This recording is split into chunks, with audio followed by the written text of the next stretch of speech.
Hello everyone, Shinto Bean here, playing some more Warhammer combat cards, continuing with the Blood Crusade, and I am, like many other players, currently stuck on level 9 of this campaign. I cannot get past Abaddon the Despoiler, who is running a squad of very powerful Black Legion forces.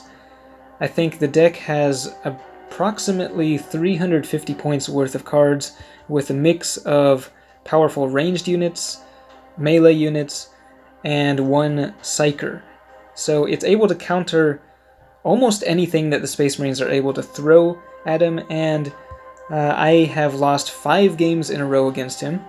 The first one was with Logan, which was a terrible idea. The next two, I actually got pretty close with Tolmaran, just running a pretty standard ranged deck, but I was unable to defeat him there. Then I started looking at different builds that players were using on Discord that they claimed to have beaten Abaddon without any losses. So I tried out 2 of those. One was with Tolmaran, another was with Watch Captain Artemis, and both failed pretty badly. I think there is a fair bit of RNG involved. If you don't get the right cards out in the right order, then you're pretty much doomed from the get-go. So if you are losing repeatedly against Abaddon, it may not entirely be your fault. You may just be getting unlucky.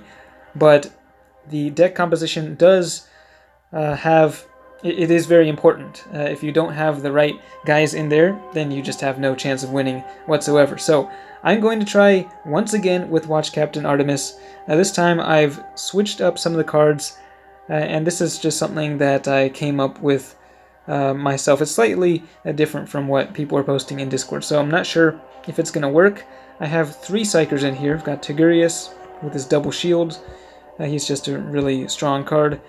Now Stormcaller is, I want to like him, but he just has so little health that I'm worried that he will not be able to survive for very long. And then I just got one more psyker in there in the hopes that I can deploy 2 psykers early on at the beginning. That would be ideal. We've got Kaivan Shrike, who's got pretty strong stats for his cost. He's got Outflank as well. And then some filler cards. We got a healer, the Apothecary, who can debuff ranged. I think debuffing the enemy attack types will be pretty important. We got that Assault Terminator with his double shield, and then the Blood Claw and the Cyber Wolf. So, here goes nothing.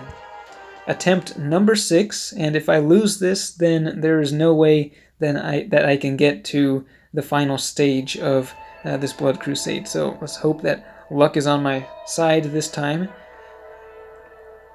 Abaddon the Despoiler. And he does have all 8 bodyguards. We do have the initiative, so we're going to be deploying first here. That does kind of give us...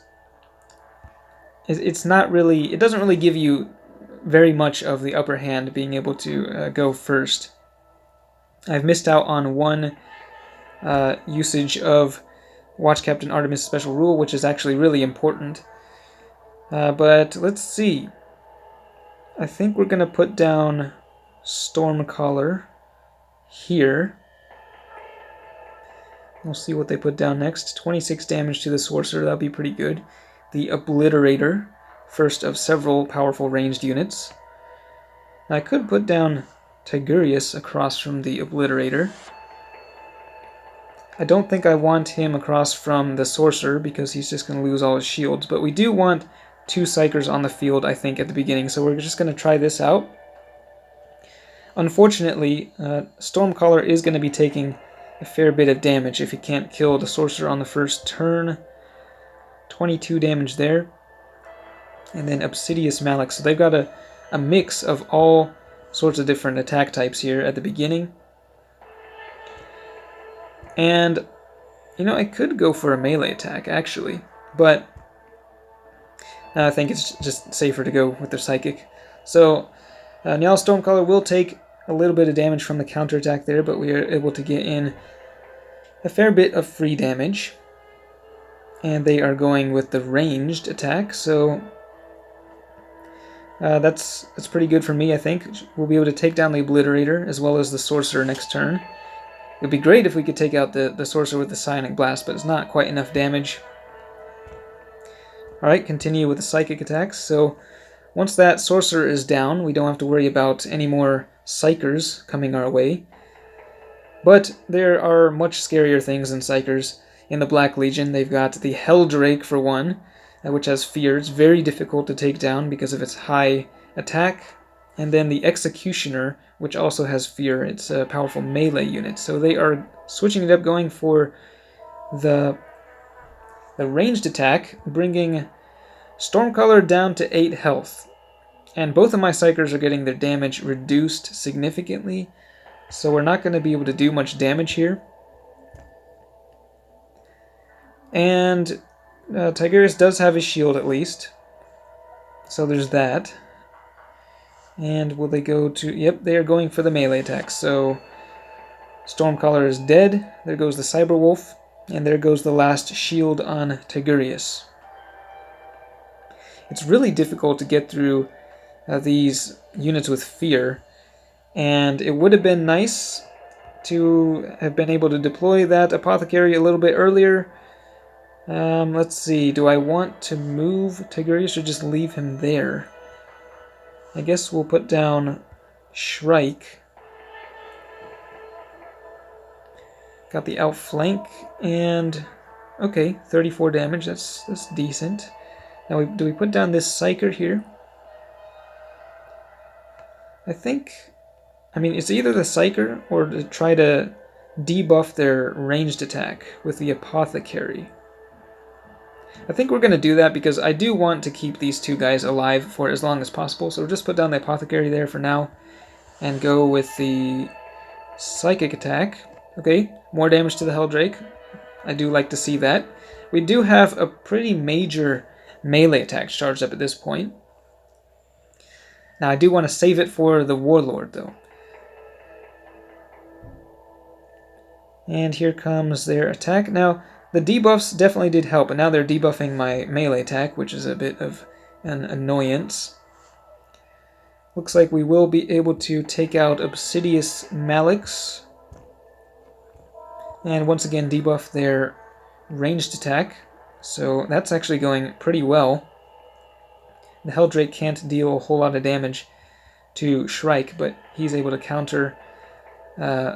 counterattack. But now the Venom Crawler is on the field. That thing also has ranged, but also has taunt, so it's going to be absorbing all the damage for the next 2 turns, keeping the Helldrake alive, which is a pretty big deal.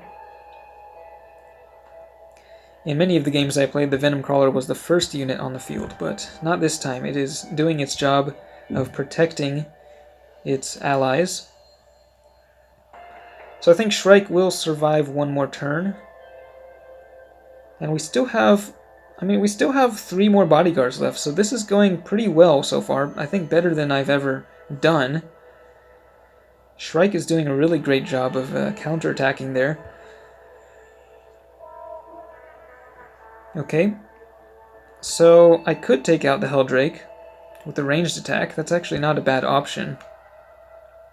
I might actually go for that because I don't think I'll get another chance to really use a ranged attack once their Forge Fiend deploys to the field, so I'm just going to go for the ranged here. Tigurius is still pretty good on health. The Venom Crawler can't do too much damage. Alright, so they have 2 bodyguards left, and here comes the Forge Fiend. So this is probably going to be a very big ranged attack, unsurprisingly. Now, I really wish that I could get the Apothecary across from the Forge Fiend. That would be nice. But that's not going to happen. So we're going to put down this guy, our Assault Terminator. And that actually works very nicely with the Psyker on the field because we can just blast away with a Psychic attack. We're debuffing both their ranged and melee now, and we can absorb all the damage from their next attack. But their last bodyguard is Harken World Claimer, who has a powerful melee attack, so now they can just switch to the melee. But they are deciding to go ranged, which actually I think was a mistake on the AI's part. although they are continuing to debuff my melee attack significantly, so that's actually going to hurt pretty badly towards the end game. So, just continuing with the psychic attacks here, debuffing. We've got 1 shield left on the Assault Terminator. Will they go ranged again or switch to melee? They are continuing with the ranged attack. So this is an interesting development. And the Apothecary is just very, very slowly chipping away at the Executioner. Okay, no more shields left on that Assault Terminator. He did his job pretty well. So we've got 2 of their bodyguards down really low on health, so this is looking pretty promising. We could probably finish him off with the Watch Captain Artemis special rule here. Depending on what gets hit, this could be a pretty big turn. So I really want to be able to take down the Executioner with the Warp Surge. We're going to put this guy over here and see what happens. So the damage is going to the Executioner. That was kind of redundant there. But this is looking decent, actually. The Apothecary is in the center lane. It'll take the brunt of the assault from Abaddon. And we can finish off World Claimer with this Psychic attack. We're continuing to debuff both their ranged and melee. And I still have 2 units left. So will they go for the ranged or the melee attack is the question. We're not out of the woods yet, though, because they can still deal a lot of damage. So I really need to keep these guys alive for as long as possible. And of course, every turn, every time that Abaddon attacks, they're going to be able to gain more power. So I guess we'll put the Bloodclaw in the center lane, and 44 damage to Abaddon, that's what I like to see. We're also going to be able to charge up the melee attack here with the Bloodclaw, in addition to dealing direct damage to Abaddon with the Psyker. With the Librarian in the right lane. So they are continuing. Man, they've just been going ranged non-stop with the Forge Fiend to their detriment. It's actually working against them, because I think several turns ago they could have gone for a melee attack and dealt a lot more damage. Now Watch Captain Artemis is on the field. Where is the damage going to go? He is going to hit Abaddon. There we go. Finally, we're able to break through. Okay, we have a charged up melee attack. Now Abaddon is not actually as strong as I thought he would be, because we were going Psychic, which meant that he was not able to get the buff there. So Watch Captain Artemis, he has Big Game Hunter. He can take down Abaddon himself now that we have this charged up melee attack. So finally, I was able to get a composition that worked out, but a lot of it was due to just the way that the cards were deployed in the order that they were. But I think definitely having multiple psykers on the field was what allowed me to achieve victory here. In the build that I tried before, where I lost really badly, I only had 2 psykers in there, and I wasn't able to deploy them both at the beginning, and it just fell apart after that. So having the 3rd psyker, I think, really helped to get a lot of mileage out of my units and bring it to the end game. So Abaddon out of the way. There are 3.5 hours left in this event, and that means I will have exactly 1 chance to take down Scarbrand in the final stage. Once again, we are facing him in the 10th stage, so I guess I'll record that, decide whether to upload it later.